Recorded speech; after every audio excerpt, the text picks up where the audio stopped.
All right, what's up, everybody? How's it going? Today, I just kind of want to take a little bit of time and talk about an element of preparing a longer live techno set, just like the one I did the other day for Synthfest, courtesy of the Shrimp Guild.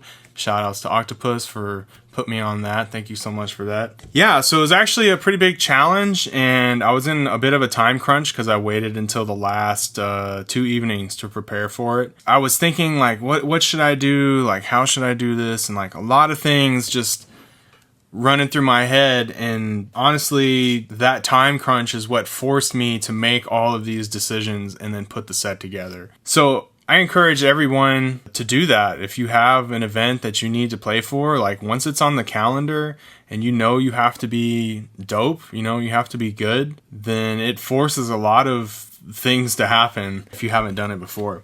So what I want to talk about is the most important element, and that is the kick drum. I'm kind of gonna dive into like, why is a kick drum so important? I'll just tell you from my experience why it was iterated to me. When I was getting into production, you know, everybody's saying, oh, you know, the kick drum's the most important part. And yes, it is. And I found out why when I went to WMC 2011. I remember it, like I have 2 memories of this kind of thing happen. So WMC 2011, we're walking into the National Hotel and we're outside, you know, you go through like this lobby area, I think it was, and then there's like this back area with a long pool, you know, like the iconic, when you think of Miami and South Beach, you always see the long pool and the cabanas on the side and everything. But as we're getting closer towards this event, I just remember just hearing the kick, and that's all I heard. Everything else kind of just, you know, muddy and in the air, but the kick is what you hear first, because sub-frequencies travel further than everything else. And so we're walking in, and like for me, the anticipation is building inside, and I'm just like, this is gonna be amazing. It's so awesome. Like before I even got to the event, the party, I knew it was gonna be sick. So I get there and I look out and I just see all these people. It's like this tiny little sea of people. You know, it wasn't like a huge event. You know, it was pretty tight. And I just see all these people dancing together, having a good time, and that's why it's important.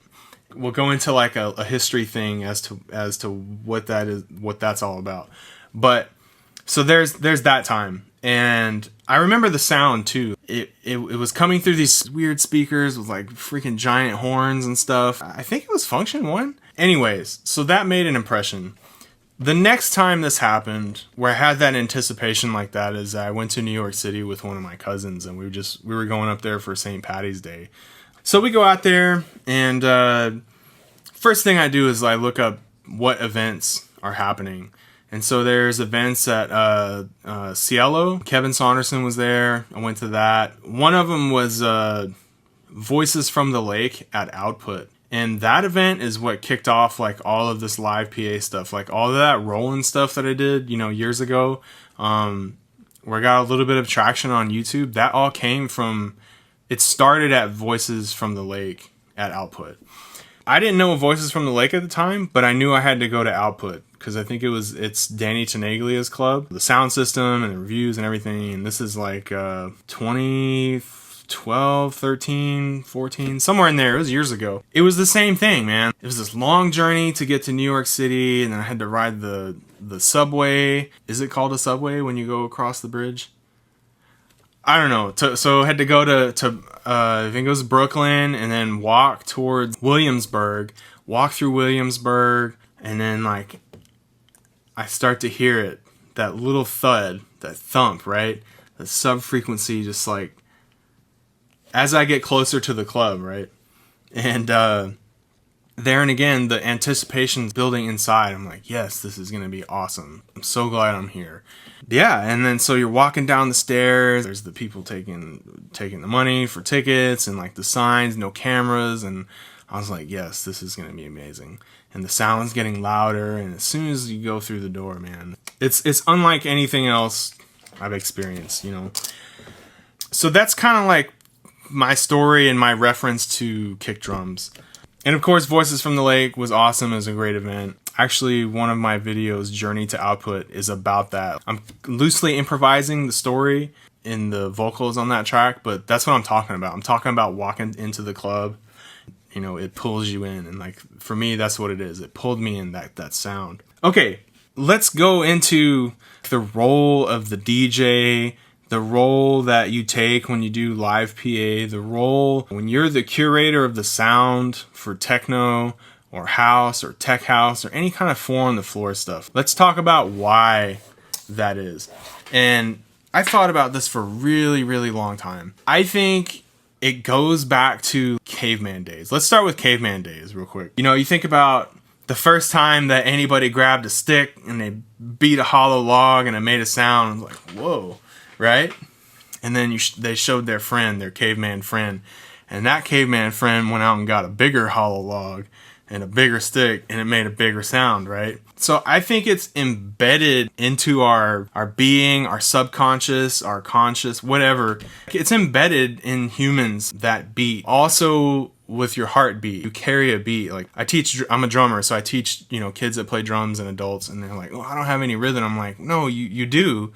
You have a heartbeat, you know, it's with you. You just have to kind of tune into rhythms and stuff. Okay, so let's fast forward a little more. I don't know when this happened, but whenever someone took a log and they stretched a animal hide across it and made what is essentially a big bass drum, right? This is what I think about when I'm thinking about kick drums, like making them fat and huge, because I believe that if your kick drum can't stand on its own and make a crowd lock in and just like really feel it, if that kick drum doesn't give you that feeling, then it doesn't belong in your set, in a techno set, or in my set. It doesn't belong.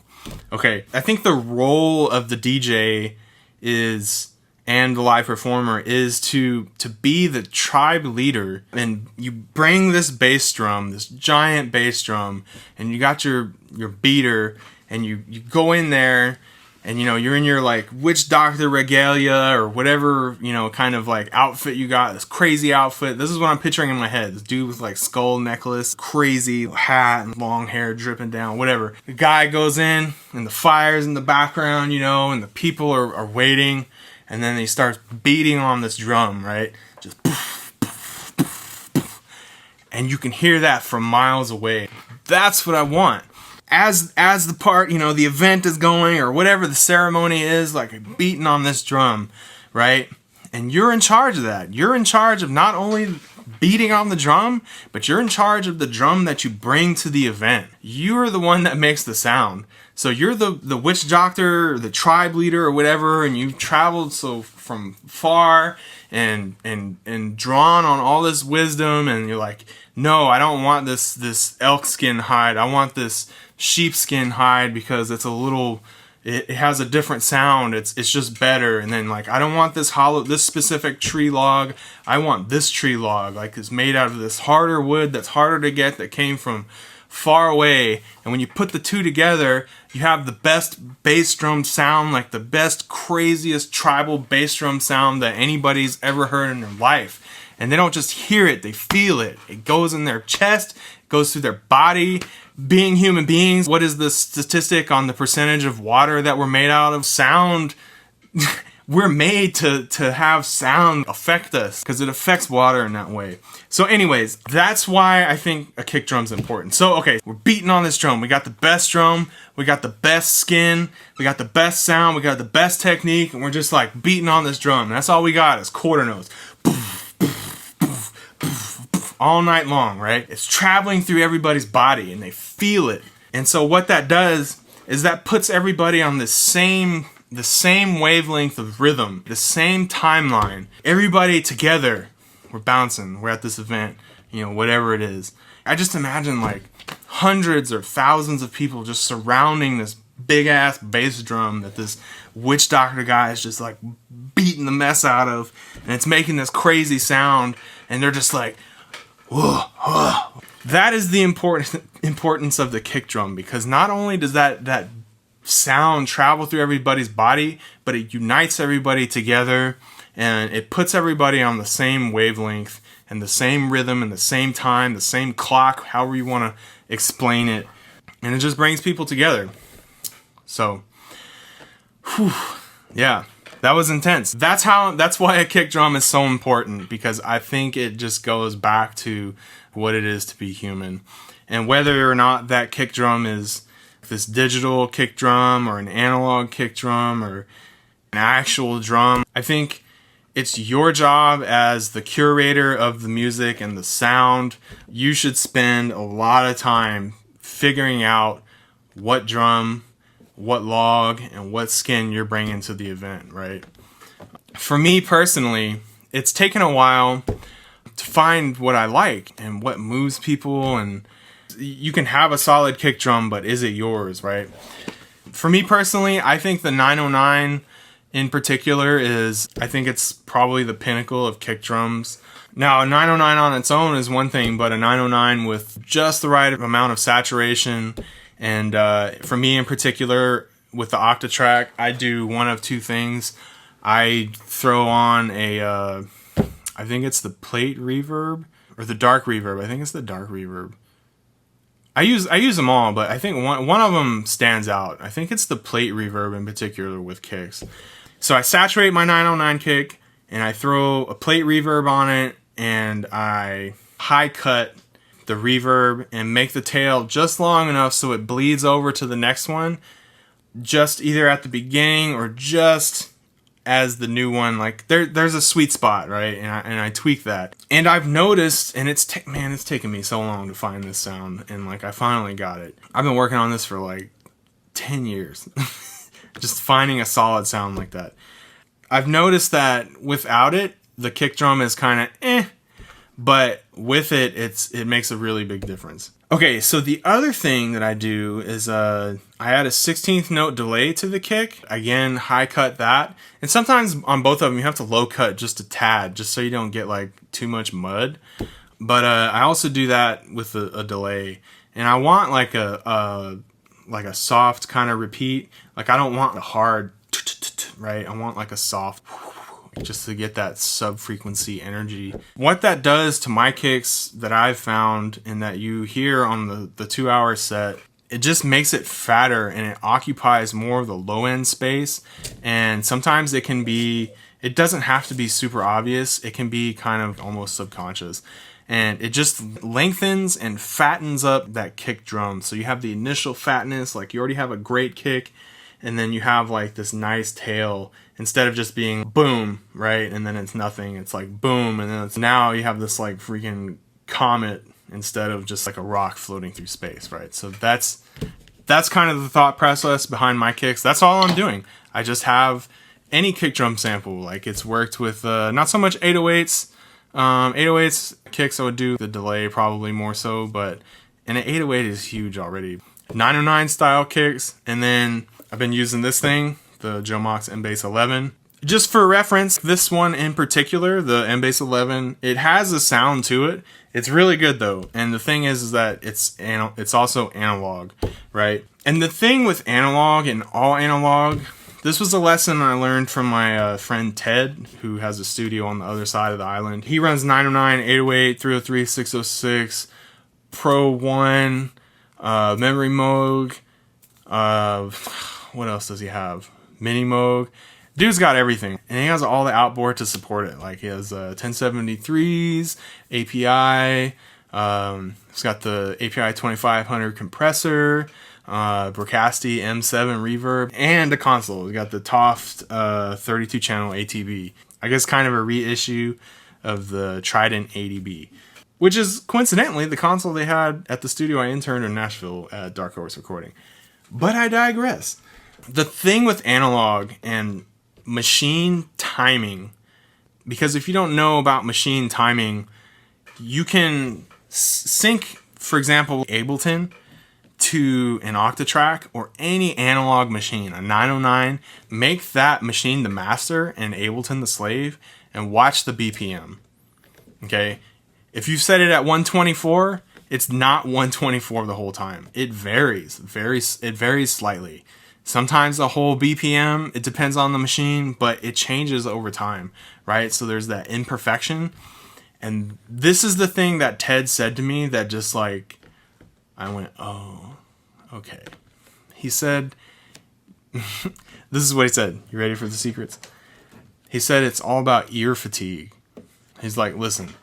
And he threw on a beat on one of his drum machines, 808 909. And we just sat there and listened to it.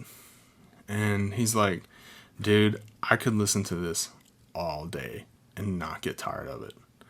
And I was like, I think you're right. I get it. Because then we listened to a beat on Ableton where we sequenced is more perfect and it was just samples, right? And I was like, okay, and I'm starting to get bored.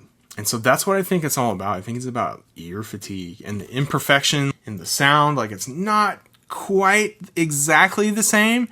It's probably like 99.9% there, 99%, but it changes ever so slightly every single iteration that you press a note or you have a drum trigger or whatever. So I've been an advocate for analog.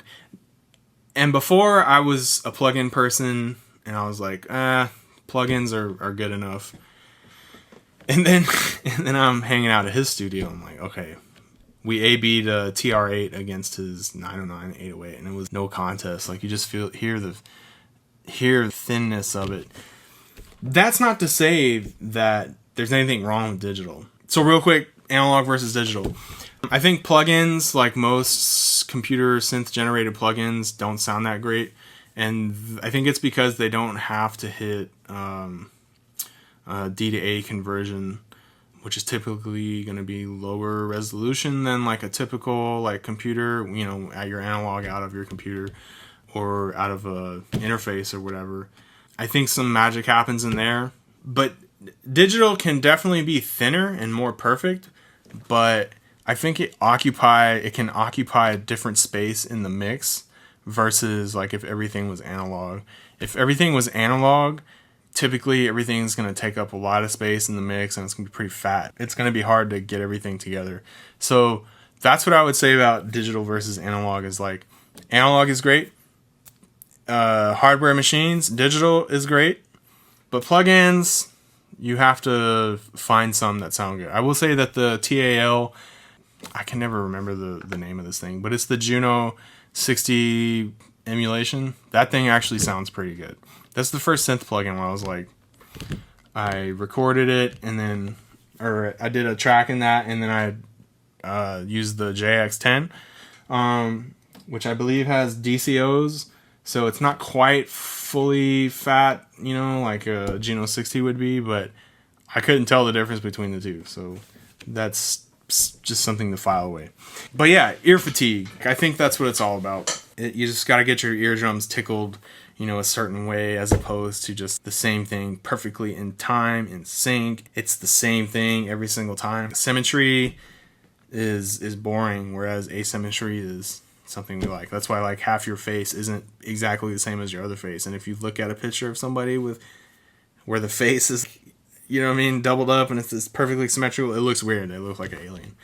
Anyways, this is getting really long. I didn't anticipate this being a long conversation, but I'm kind of enjoying like talking about this because these are the things that I think about all the time. What's gonna make it into my setup? You know, not just because it fits in there, but because it sounds good. This live techno setup has evolved from years and years of just trying out different gear. Like I've used a bunch of gear, I've repaired gear, I've bought gear, I've sold gear, got new stuff, old stuff, and this has evolved.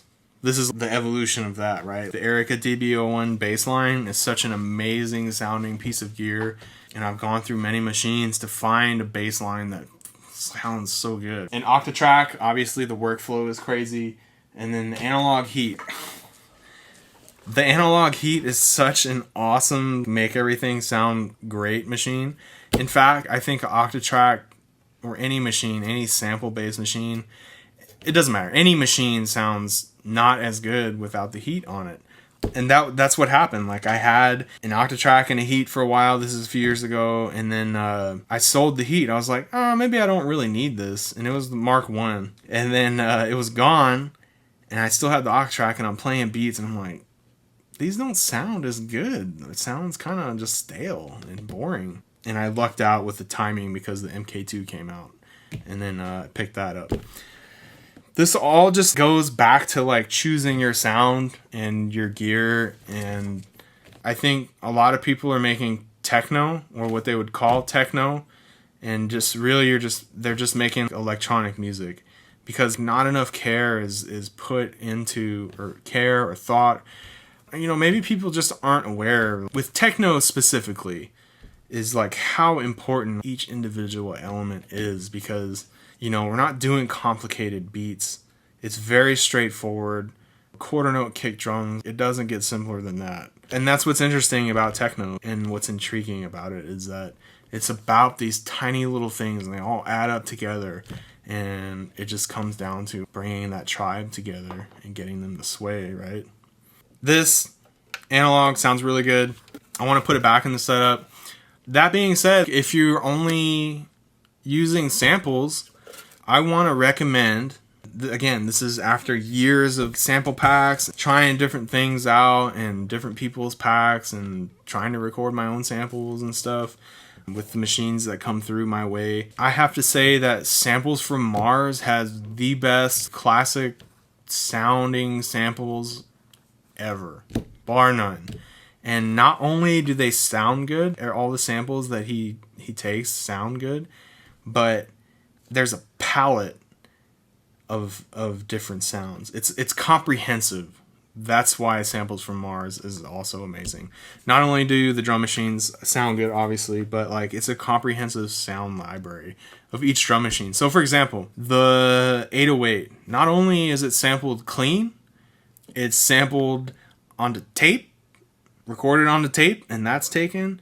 And then also digitally, there's a digital option. So I can't remember. He tells you on his website, samplesfrommars.com. And all this stuff is also, this is another thing, everything's sampled through boutique gear, right? Remember I was talking about 1073s and APIs and all that stuff? Those drum machines are all put through there.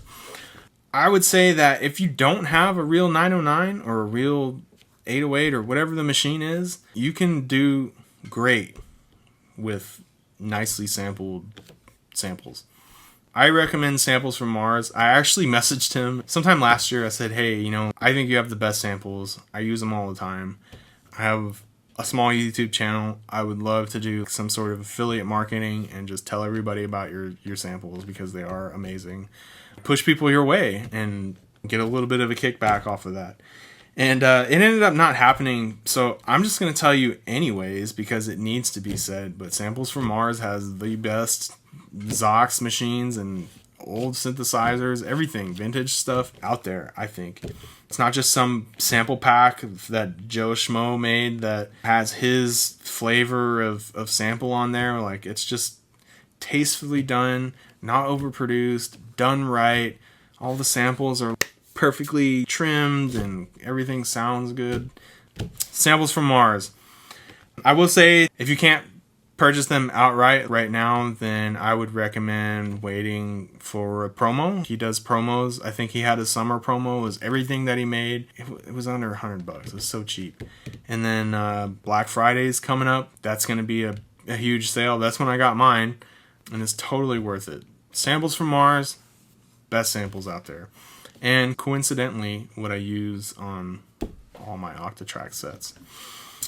Cool. So, all that being said, I hope if you don't already, or don't have a purpose behind finding a great kick drum sound, or sculpting one, or making one, or whatever, I hope now you have a reason to, and like a why to kind of like put behind what you're doing. Be that tribesman, be that crazy witch doctor with the skull necklace and the giant staff of ages, and clothes are all tattered and your body's all brittle because you've been carrying this 900-pound log with this obscure animal's hide stretched over it, and you have this mallet that's made of metal that you smolted over some volcano, and you stood there and over the heat, over the lava, and just made the mallet, and got like the special like fabric, and like you wrapped it around, and you know what I mean, like there's just like this craft behind it, so hopefully you do all that, and then you come back and you take that bass drum and you slam it and drop it at the event, and people just look at it and they know that it's gonna be dope.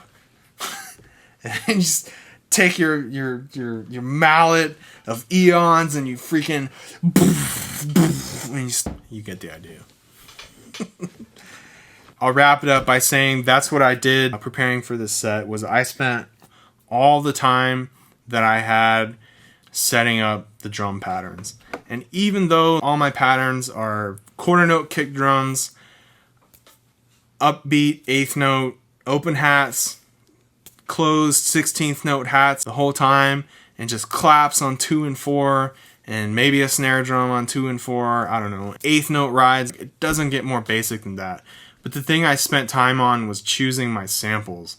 I went through all my samples, and then also kind of doing a little bit of mixing and sculpting what I could do in the Octatrack, the saturation, and then also filtering things. That was what 95% of preparing for my set was just doing that.